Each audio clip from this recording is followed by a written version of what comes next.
দিন দিন যে দেখে সেই বলে এত শুকিয়ে যাচ্ছিস কেন, কিন্তু তাদেরকে তো আর বলতে পারি না যতই দিন যাচ্ছে ততই ডিপ্রেশন বেড়ে যাচ্ছে। आप इतना मुस्कुराती रहती है, इसका क्या राज है? हजारों गम है, खुलासा कौन करे, मुस्कुरा देती हूँ, तमाशा कौन करे। और ये चतुर युग चल रहा है, तो बेवजह अधिक अच्छे मत बनो। जो जिस भाषा में समझता है उसे उसी भाषा में समझाओ। ভেবেছিলাম ভালো হয়ে যাব, কিন্তু আজকাল তো মানুষ ভালোর থেকে খারাপের প্রশংসাটা বেশিই করে। শ্রীকৃষ্ণ বলেছেন, কেউ তোমাকে খারাপ ভাবলে তুমি কিছু মনে করো না, কারণ একজন মানুষ কখনো সবার প্রিয় হতে পারে না।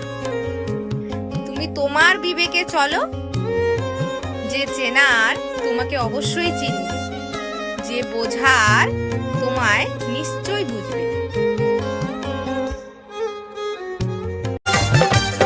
আমার বদনামটা না একটু বুঝে শুনে করো, কারণ তুমি যার কাছে গিয়ে আমার নামে বদনাম করো সে আমাকে এসে না সব বলে দেয়।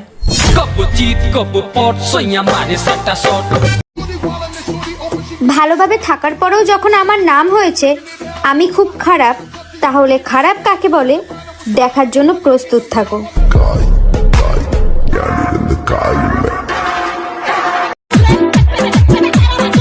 আমি শুধুমাত্র পোস্ট করি এন্টারটেনমেন্টের জন্য, সেটা যদি তোমার গায়ে লেগে অ্যালার্জি উঠে যায় তাহলে বুঝে নিও যে সেটা তোমার জন্যই ছিল।